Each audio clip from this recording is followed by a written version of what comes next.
श्रीकांत बोला कि आंख नहीं थी, पर सपने बड़े थे। वो एजुकेशन सिस्टम से लड़ते हैं और एमआईटी में पढ़कर खड़ी कर दी करोड़ों की कंपनी। सपने देखने के लिए आंखों की जरूरत नहीं होती।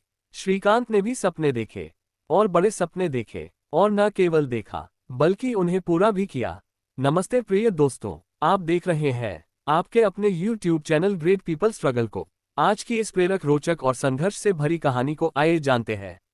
आज हम आपको ऐसी व्यक्ति की कहानी बताएंगे जिन्होंने जीवन के संघर्षों को कैसे सफलता में बदल दिया, कैसे उन्होंने कई नेत्रहीन बच्चों को साइंस पढ़ने का मौका दिया, कैसे उन्होंने एजुकेशन सिस्टम को बदलने पर मजबूर किया। वह कई नेत्रहीन पढ़ने वाले स्टूडेंट के लिए मोटिवेशन है। आइए शुरू करते हैं। श्रीकांत बोला का जन्म 1992 में आंध्र प्रदेश के मछलीपट्टनम में सीतारामपुरम गांव में हुआ था। आज उन्हें भले बिजनेसमैन के नाम से जाना जाता है, परंतु जब श्रीकांत बोला का जन्म हुआ वह तब से ही नेत्रहीन थे और उनके परिवार में उनके माता पिता और चचेरे भाई बहन थे। जब उनके माता पिता दामोदर राव और वेंकटम्मा इस बात से बहुत दुखी थे कि उनका बच्चा अंधा पैदा हुआ, दामोदर के रिश्तेदार और समाज वाले उस लड़के को कचरा कहने लगे और यह भी बोलते कि आगे जाकर तुम पर बोझ बनेगा। उनके माता पिता ने किसी की बात नहीं सुनी और उनके माता पिता उन्हें पाल पोसकर बड़ा किया। श्रीकांत को पढ़ने का बहुत शौक था, तो उनके पिता ने श्रीकांत का नाम स्कूल में दाखिला करवा दिया। उन्हें स्कूल कई किलोमीटर पैदल चलकर जाना पड़ता था, परंतु नेत्रहीन होने के कारण स्कूल के स्टूडेंट उनका मजाक उड़ाते थे और ना ही कोई उनका दोस्त बनना चाहता था। लेकिन उनको इस बात से कोई फर्क नहीं पड़ता था, क्योंकि श्रीकांत बचपन से ही पढ़ाई में ही डूबे रहते थे। इसी कारण वह स्कूल और कॉलेज में टॉप किया करते थे। लेकिन बचपन में समाज और अपने शिक्षकों से श्रीकांत को बहुत उपेक्षित होना पड़ा। उन्हें अक्सर क्लास में सबसे पीछे बैठाया जाता था। ग्रामीण स्कूल में दाखिला दिलाने से लेकर हर कदम पर उन्हें व्यवस्था के खिलाफ संघर्ष करना पड़ा। बाद में उन्हें हैदराबाद में उपस्थित नेत्रहीनों के बोर्डिंग स्कूल में दाखिला मिल गया। ये उनकी जिंदगी का बेहद अहम मोड़ साबित हुआ। यहाँ शिक्षक के रूप में उन्हें स्वर्णलता टीचर मिली, जिन्होंने उनके जीवन को नई दिशा दी। 10वीं में श्रीकांत ने 90% अंक प्राप्त किए। वे साइंस से पढ़ाई करना चाहते थे, लेकिन अच्छे अंक के बावजूद उन्हें साइंस में दाखिला नहीं मिला। ये कारण था कि सिलेबस में चार्ट, डायग्राम और अन्य तकनीकी चीजें शामिल होने के चलते नेत्रहीनों को साइंस पढ़ने की अनुमति नहीं थी। विज्ञान और गणित की पढ़ाई के लिए स्कूलों द्वारा अयोग्य बता दिए जाते हैं। लेकिन यहाँ भी श्रीकांत भागते नहीं है, बल्कि पूरे एजुकेशन सिस्टम से लड़ते हैं और अपनी टीचर स्वर्णलता के साथ उन्होंने आंध्र प्रदेश एजुकेशन बोर्ड के खिलाफ केस ठोक दिया। कोर्ट उनकी योग्यता और उनके तर्कों से संतुष्ट हुआ। 6 महीने बाद कोर्ट में श्रीकांत अपना केस जीत जाते हैं और इस तरह न केवल उन्हें साइंस में दाखिला मिला, बल्कि सभी नेत्रहीनों के लिए साइंस पढ़ने का रास्ता खोल दिया। नेत्रहीन होते हुए भी श्रीकांत ने तैराकी सीखी, शतरंज और खास आवाज वाली गेंद से क्रिकेट खेलना भी सीखा। श्रीकांत की पहचान स्पेशली शतरंज और क्रिकेट में नेशनल लेवल के प्लेयर के तौर पर भी है। श्रीकांत जब 9वीं में थे तब एक कार्यक्रम में पूर्व राष्ट्रपति एपीजे अब्दुल कलाम भी पहुंचे थे। उन्होंने बच्चों से पूछा कि वे बड़े होकर क्या बनना चाहते हैं। किसी ने डॉक्टर, इंजीनियर, किसी ने स्पेस साइंटिस्ट बनने की बात कही। जब श्रीकांत से पूछा गया तो उनका जवाब था कि वे देश का पहला नेत्रहीन राष्ट्रपति बनना चाहते हैं। 12वीं में एक बार फिर श्रीकांत स्कूल में टॉपर बने।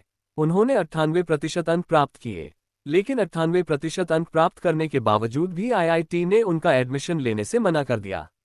तब श्रीकांत मन बना लेते हैं कि वो अब और सिस्टम से नहीं लड़ेंगे।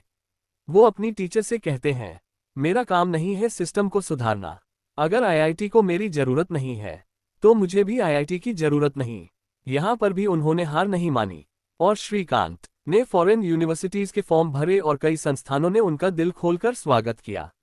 अमेरिका की प्रतिष्ठित मैसाचुसेट्स इंस्टीट्यूट ऑफ टेक्नोलॉजी मिट ने उन्हें स्कॉलरशिप ऑफर की बाधाओं को पार करते हुए अमेरिका के नाम एक और उपलब्धि जुड़ जाती है कि वो एमआईटी के पहले नेत्रहीन अंतर्राष्ट्रीय छात्र थे।